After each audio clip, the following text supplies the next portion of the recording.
saya diskusi sama teman, kenapa wali itu hanya ada di Jawa, Wali Songo yang 9 yang terkenal ya. Ya karena mereka ada di pusat kekuasaan ya. Iya. Sehingga tadi lebih masif gitu kan. Kemudian juga mereka lebih mudah dikenali ya. Sedangkan wali-wali di tempat lain juga banyak ya. Tapi mungkin efek dakwahnya itu skalanya tidak sebesar yang 9 ini ya. Betul. Nah kalau zaman sekarang nih wali-wali insya Allah banyak juga ya. Sebetulnya banyak. Kita kadang tidak tahu aja.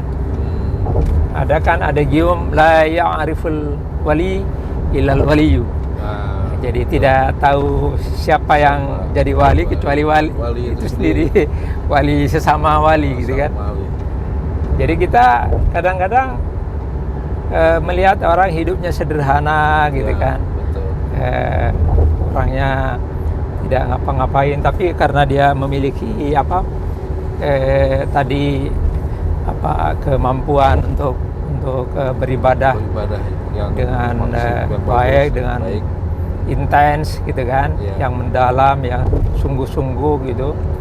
Mereka memiliki cara pendekatan yang khusus kepada Allah.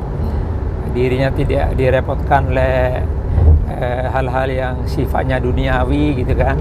Tujuan hidup mereka bukan dunia gitu kan, tapi akhiratnya gitu. Mereka ini bisa saja menjadi wali-wali, tapi kita tidak kenal mereka. Ya, betul. Itu banyak gitu, banyak sekali orang seperti itu ya kan. Mereka yang tulus, ikhlas ya, Tulus, mengembangkan ikhlas, agama, dekat dengan Allah. Masya Allah. Kalau wali-wali yang kayak ada orang gila yang katanya itu wali itu gimana, Pak Madi? Apa itu? Yang orang-orang yang aneh Pak Wadi, misalnya dia misalnya jadab ya kan.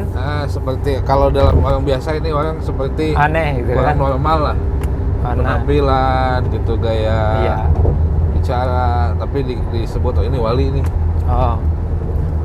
Jadi begini ya, orang-orang yang seperti itu memang ada yang benar-benar gitu kan, mereka wali. Iya. Ada. Nyamar gitu ya. Bukan, mereka tidak nyamar. Mereka memang sudah berada di dalam kehidupan lain. Di dalam kehidupan lain yang di luar kehidupan kita. Iya. Nah, jadi begini, di dalam kitab Muqaddimahnya Ibnu Khaldun itu ada penjelasan begini ya. Tingkatan manusia itu ada 4, ya kan? Ya. Yang pertama itu tingkatan ketumbuhan ya. Ketumbuhan. Iya, tumbuh-tumbuhan gitu kan. Yang kedua itu tingkatan kebinatangan. 3 tingkatan kemanusiaan. Yang keempat tingkatan kemalaikatan. Kemalaikatan. Nah, orang ini kita ini selama ini kan sudah tumbuh ya kan. Ketumbuhan tuh kayak tumbuhan lah. Ya tumbuh, berkembang ya kayak tumbuh-tumbuhan. Iya. Bedanya manusia kan sudah memiliki wadak diri ya, tubuh kemanusiaan. Sebagai manusia punya akal dan sebagainya, itu yang membedakan manusia dari tumbuh-tumbuhan. Iya. Gitu kan. Nah, seorang manusia itu untuk mencapai tingkatan-tingkatan yang di atasnya, itu harus berlatih dari bawah. Berlatih dari bawah, mulai dari tumbuh-tumbuhan itu sampai naik ya kan ya, sampai ke tingkatan kemalaikatan. Bagaimana cara melatihnya? Dalam istilahnya itu melakukan riyadhah ya. Riyadhah itu kalau bahasanya itu bahasa Arab artinya olahraga, latihan. Bagaimana berlatihnya ya? Berlatih gitu ya, latihan. Latihannya macam-macam, dan kata Ibnu Khaldun, orang-orang tidak tergantung dari agamanya untuk melakukan latihan itu. Orang India ya kan, orang Afrika gitu kan, yang agamanya entah nggak tahu kita apa gitu kan. Tetapi karena dia memiliki cara-cara latihan gitu kan, untuk melepaskan diri dari berpindah dari kebinatangan, kemanusiaan gitu kan, sampai ke tingkatan di luar itu, sampai ke tingkatan spiritual yang di atasnya itu. Mereka juga akan memiliki kemampuan-kemampuan seperti itu di luar hidup manusia, gitu kan. Itu Ibnu Khaldun menjelaskan, banyak sekali orang-orang kemudian dipandang oleh manusia bukan manusia. Jadi misalnya tiba-tiba dia menjadi seperti binatang gitu kan. Dia berjalan di jalanan, di mana-mana gitu, nggak pakai baju gitu kan, telanjang gitu. Nah itu orang-orang seperti ini memiliki sifat kewalian juga itu kan, dan sudah di luar alam kita dia berada gitu, karena dia sudah berada di tingkatan yang lain, di alam yang lain. Berarti fisiknya fisik manusia. Fisiknya manusia gitu. Tapi ruhnya sudah beda. Sudah gitu. beda. Nah orang yang melakukan misalnya ya dengan cara latihan ya. Latihannya misalnya dengan bertapa gitu kan. Dengan bertapa, di dalam pertapaannya itu dia berusaha melepaskan diri kemanusiaannya, ya kan ya, dan membiarkan dirinya ya ditumbuhi oleh tumbuh-tumbuhan, rambutnya seperti acak-acakan, udah panjang sekali, nggak karuan, seperti udah kayak tumbuh-tumbuhan gitu kan. Bahkan dari mana-mana tumbuh macam-macam gitu kan. Nah, orang yang berlatih seperti ini gitu, mereka akan mencapai tingkatan-tingkatan itu. Tetapi ada kadang-kadang, ini kata Ibnu Khaldun ya, orang yang tidak bisa kembali. Oh, dia udah bablas aja udah bablas. Jadi misalnya dia pada tingkatan ketika dia melakukan latihan riyadhah itu, dia hanya sampai ke tingkat kebinatangan gitu kan. Tahu-tahu dia nggak bisa kembali kepada kemanusiaannya. Iya. Makanya dia berjalan kemana-mana seperti binatang aja udah. Gitu kan. Ada juga yang bertapa gitu kan, tadi saya cerita. Yang udah jadi tumbuh-tumbuhan, dia hidup bersama pohon aja. Tinggal di atas pohon, di dahan gitu kan. Duduk di situ aja gitu. Dia hidup bersama pohonan.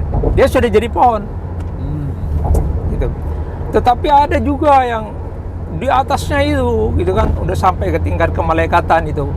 Tiba-tiba dia bisa menghilang. Kayak gitu kan. Menghilang gitu kan. Itu udah berada di tingkatan itu gitu. Nah, kata Ibnu Khaldun dia kan dijelaskan di mukadimahnya itu dia jelasin. Nabi Muhammad itu juga melatih dirinya seperti itu.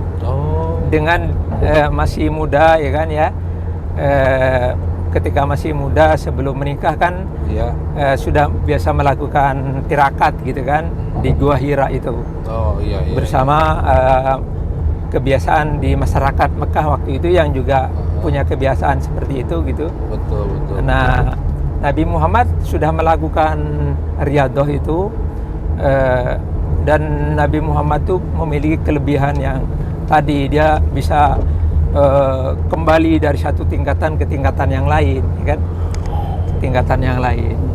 Nah, itu Nabi Muhammad itu kata Ibnu Khaldun memiliki kemampuan seperti itu. Makanya ketika Nabi Muhammad tiba-tiba mendengar seperti lonceng gitu kan, lonceng berbunyi ketika ada wahyu gitu kan, dia sudah berada di dunia lain, gitu kan, Nabi Muhammad itu. Tetapi Nabi Muhammad bisa kemudian pindah frekuensi kembali lagi gitu kan ya, kepada manusianya, gitu kan, ke tingkatan kemanusiaannya. Suatu kali Nabi itu menerima wahyu di tingkatan kemalaikatan supaya dia bisa bertemu dengan malaikat Jibril gitu kan. Dia berkeringat, keluar semua tenaganya seperti dikuras gitu kan. Karena beratnya beban yang wahyu yang diterima gitu, sehingga seperti kelelahan, keluar keringat di tubuh Nabi gitu. Iya. Nah, tapi kemudian beliau bisa kembali lagi kepada tingkatan kemanusiaannya yang murni, yang normal. Nah, jadi seperti itu, luar biasa. Makanya orang-orang yang berusaha melatih dirinya gitu kan ya, mereka bukan mustahil berada pada tingkatan yang seperti dicapai oleh wali-wali yang lain gitu kan, wali-wali yang lain. Luar biasa ya penjelasannya, panjang lebar, dan ini hal-hal yang baru kita dengarkan. Apalagi tadi mengambil teori dari Ibnu Khaldun ya. Menarik sekali. Ya itu sudah dari mereka, Ibnu Khaldun memperolehnya dari fakta-fakta yang diamati gitu kan. Kemudian betul. oleh Ibnu Khaldun ditarik sebuah teori gitu kan. Teori tentang kemampuan orang-orang yang memiliki kemampuan spiritual yang melebihi manusia-manusia lainnya gitu kan. Oke, luar biasa ya. Nanti kita diskusikan lagi tema-tema yang lainnya, Pak. Siap. Assalamualaikum warahmatullahi wabarakatuh.